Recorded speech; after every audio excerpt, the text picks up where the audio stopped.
Kwentuhan with Tito EJ. Mga kwentong tatawa, iiyak, at titigil ang mundo mo. Tara, kwentuhan tayo. Ang pag-ibig ni Adrian. Ako si Adrian, 28 years old, isang nurse na sanay sa puyat, charting at pasaway na pasyente. Sa ospital, palaging mabilis ang takbo ng oras.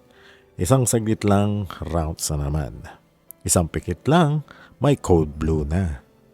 Pero sa labas ng trabaho, tahimik ang buhay ko, Tito EJ. Hindi ako mahilig sa party, barkada, o kahit simpleng paglabas-labas. Mas gusto ko pang magbasa ng libro o manood ng pelikula kaysa lumabas ng bahay, Tito EJ. Mas pinili kong ibuhos ang oras ko sa trabaho. Kaya naman, wala akong panahon para sa love life. O at least, yun ang akala ko. Hanggang sa isang araw dumating si Mia. Isa siyang bagong nurse sa ospital. Laging nakangiti at parang araw kung ngumiti. Tipong kahit gaano ka stress, bigla kang mapapangiti rin.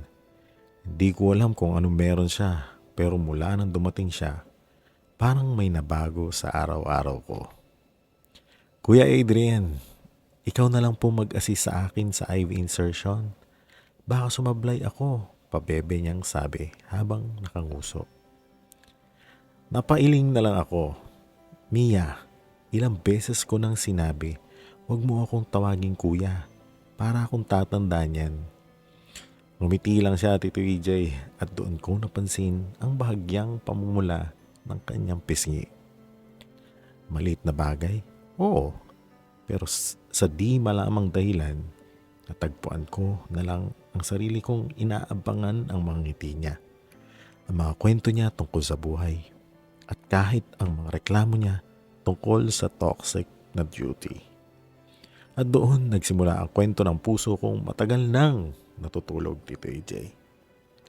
Pero paano kung hindi ako ang nasa puso niya?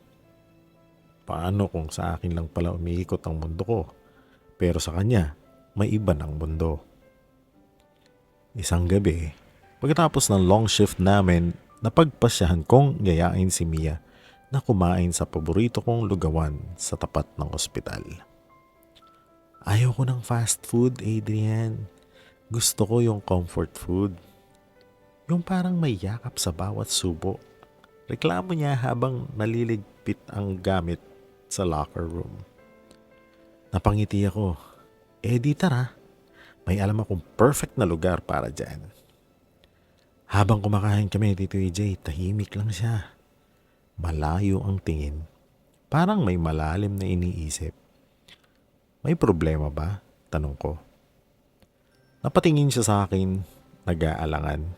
Adrian, may sasabihin ako sa'yo. Napalunok ako. Biglang bumilis ang tibok ng puso ko. Ano yun? Tumingin siya sa akin. Halatang kinakabahan.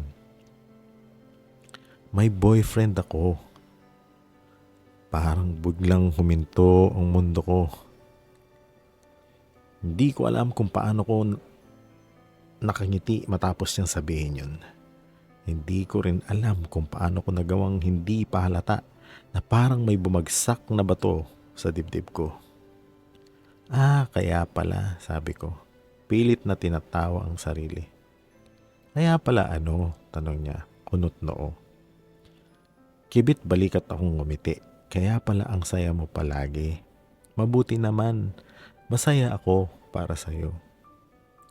Gusto kong batukan ng sarili ko sa sinabi ko, Tito EJ. Masaya? Talaga ba, Adrian? Sabi niya. Pero ano bang magagawa ko? Tumango lang siya. Matagal na kaming magkasama ni Nathan since college pa. Pero ewan ko lately parang may nagbago. Napakunot ang noo ko. Anong ibig mong sabihin? Tumingin siya sa akin. Parang may gustong sabihin pero hindi sigurado kung dapat ba. Parang hindi niya ako napansin. Busy siya palagi. At minsan, pakiramdam ko hindi na siya masaya sa akin. Biglang umasa ang puso ko. Pero agad kong sinupil ang sarili ko. Hindi ako dapat umasa. Hindi dapat pumasok sa isang laban na hindi ko alam kung may panalo, Tito EJ.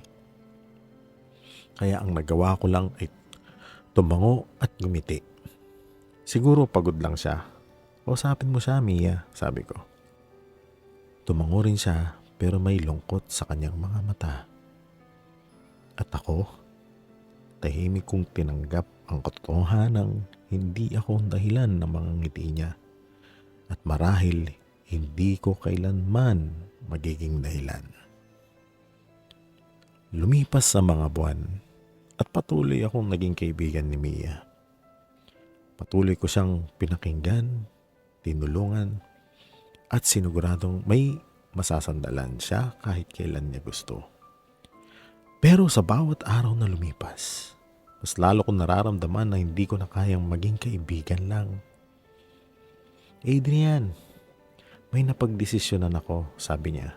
Isang gabi habang sabay kaming naglalakad palabas ng ospital. Ano yon? Tanong ko. Hiniwalayan ko na si Nathan. Nanlaki ang mata ko. Sigurado ka ba? Tumango siya, ngunit may lungkot sa kanyang mga mata. Oo, hindi ko na naramdaman ang dati naming saya. Ayoko nang ipilit kung di na talaga kami masaya. Gusto kong matuwa, Tito EJ, pero hindi ko magawa dahil alam ko nasasaktan siya. At sa kabila ng nararamdaman ko para sa kanya, hindi ko gustong maging dahilan ng kahit anong sakit sa puso niya. Kaya hinayaan ko siyang umiyak, hinayaan ko siyang bumagsak, at hinayaan kong ako ang sumalo sa kanya. Pero hindi ko hinayaang umasa ang sarili ko. Isang buwan matapos ang breakup nila, napansin kong bumalik ang sigla ni Mia.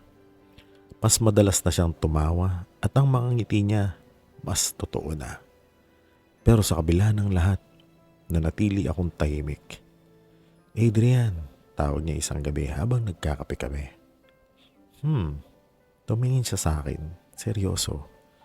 May itatanong ako sa'yo, pero gusto ko ng honest na sagot. Kinakabahan ako. Ano yun?